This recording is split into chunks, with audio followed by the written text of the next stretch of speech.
Hey y'all, this old memory thing and going down memory lane, it seems to be such a big part of our fishing, at least my fishing. I had a thought just now before I start working in my bait lab this morning. And I thought I better carry this thought out while I still got it fresh in the melon. So that's what we're going to talk about, some old school bass fishing stuff. I'll be right back.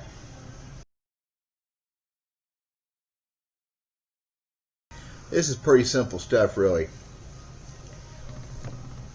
First off, you don't have to have a bass boat to be a bass fisherman. That is just absolute for sure the way it is. I still love fishing off the bank. Wherever. My kayak, man, it's almost better than a bass boat. It sure is easier to use. Don't cost no money to use it. So I want that to be for sure. I'm not a fancy pants bass fisherman just because I have a bass boat and fish tournaments. That is not what bass fishing is about. Except for me, since I'm 13 years old, I want to be a professional bass fisherman. I want to be another Ricky Clunn. I want to be Guido Hibben. So a lot of my early fishing, yeah, that's what I did. I tried to be a pro. And to do that, you have to have a bass boat. Now, my first bass boat was not so much a bass boat. I've had several. Matter of fact, I had one just a few years ago, a glorified John boat. Put decks in it, depth finders, trolling motors, all the cool stuff. 15 horse tiller motor, that's what I had. I don't think that thing had been safe for the 25 horse it was rated for. It was plenty quick with a 15. My first one was the same thing, a flat bottom low John boat with 18 horse Evinrude, 6-gallon gas tank, 31 pound thrust trolling motor. You know what that boat did for me? Made me a fisherman. I had to learn stuff. I had to fish close. I remember one day I went about 3 miles one direction. All the time looking at that 6-gallon gas can, watch that float, because it was moving really quick to the center. And yeah. I remember that was a kind of a wasted trip because the fish were 1.5 miles away. But that boat made me fish. It made me learn things. You sure couldn't go very far. You couldn't go very fast. You had to pick things apart. And I knew this at the time. This was no big revelation. I knew the bass were there. I knew I was doing it the right way. I believe I knew that. Looking back. Because I remember when I was about 17 or 18 and fishing bass tournaments, I remember telling somebody, when you put a big motor on a bass boat, at 60 mile an hour, you don't see stuff. And back then, the 60 mile an hour was the standard. 60 mile an hour, you got tunnel vision. A lot of guys pass that stuff up. It's all been found now. Maps have showed it. The lakes have changed. But back in the day, I was fishing stuff by myself. So technically, maybe I wasn't a good bass fisherman. I just smart enough to find stuff other folks weren't finding. My first glass boat, was a 1983 Champion. 168 Super V, a 16.8 champ. It was a bobber. It was a cork. I love that boat. I mean, Champions always said high to nose. Those one little boats were, it bounce and carry on, kind of hard to fish out of sometimes. Scary and rough water, except technically it rode in a way better than these new boats because it was short and I never speared a wave in it. I have speared a multitude of waves in 20 and 21 foot bass boats. That boat would just go up and down. If you got seasick, you would not like that boat. You had to drive it too. Had a 150 Merc, the original Black Max, 2-liter 150, great motor. The only thing I ever did with that motor was plugs because it would not idle. You had to be careful. Trim down. The bucket, exhaust bucket was in the water because of the way that boat set, and you would kill that motor. So you always kept plugs. I only did it a few times. You leave it trimmed up and cleaned it out once in a while. It did not like idling. Old Motor Guide trolling motor, did not like that trolling motor. To this day, Minn Kota's the king for me. It's a whole bunch of more stories.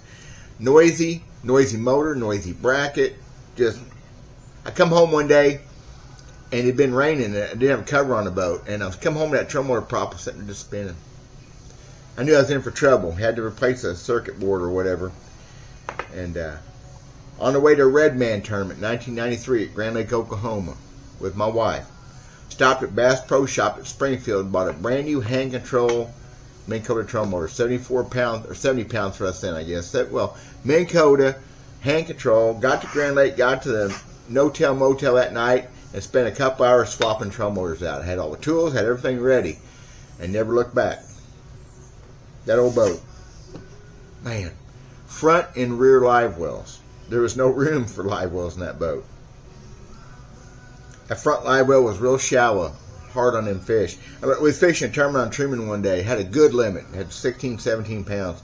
Come running back up towards the weigh-in, it was still ways away, but anyway, a front was coming through. We'd been protected for we hadn't been no wind to speak of.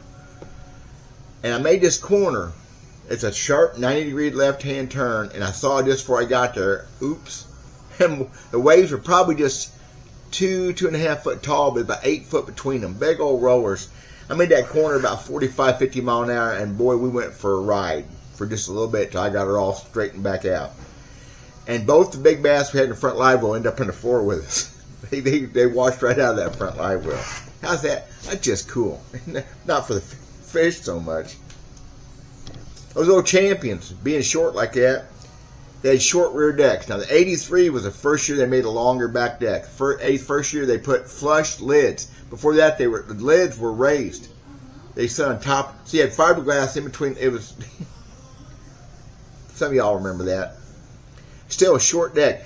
If you had to stop that boat quick, you learned real quick to get out of the seat. I was running down lake one day, fishing out buddy term. I don't remember who I was fishing with. It wasn't my regular partner, because I remember I set down the kill switch on the ignition safety cutoff switch, not kill switch. Mercury said, don't use that. I set it down and killed the motor. Now I'm running probably 45, 50 mile an hour. I, pretty calm, grabbed the steering wheel, got up out of the front seat, walked to the front deck, and watched that water hit my buddy in the back. You'd dang near sink the boat if that happened. Whenever you come off plane, you had to throttle away. You had to give her gas and scoot. Otherwise, and a lot of boats have been that way over the years. Yeah, that backwash was horrible in that boat. That was a good boat, though. I went through all the aerators in it when I got it. And, of course, the depth finder had two in-dash flashers, one in the back, one in the front. 1248 Lowrance is all I ever needed. I caught plenty of bass with those depth finders. I caught a lot of bass out of that boat. I had that boat a month and won my first tournament out of it by myself. 5 fish for exactly 15 pounds and nobody else could catch. I think one of the keepers waiting that day, cold front, made me fish because it still wasn't a fast boat. Pretty cool little boat. Actually, years later, I was selling boats, probably 8, 9 years later, I was selling boats down at Truman Lake, and I traded for that boat. Guy bought a new Charger from me, and I sold it to a guy I knew in Sedalia, Missouri, my hometown. And I don't know where that boat's at now, but he had that boat for several years. Good little boat. Everybody's got that special boat. I know y'all do. Even if you're kayak, like me. I'll probably never have another kayak. The one I have now is just about perfect. But those first boats, they bring back good memories, at least for me. Caught a lot of bass out of that boat. It was faster boats, bigger boats. I didn't care. I went fishing. I didn't care about the boat and what it could or couldn't do. It was about the fishing.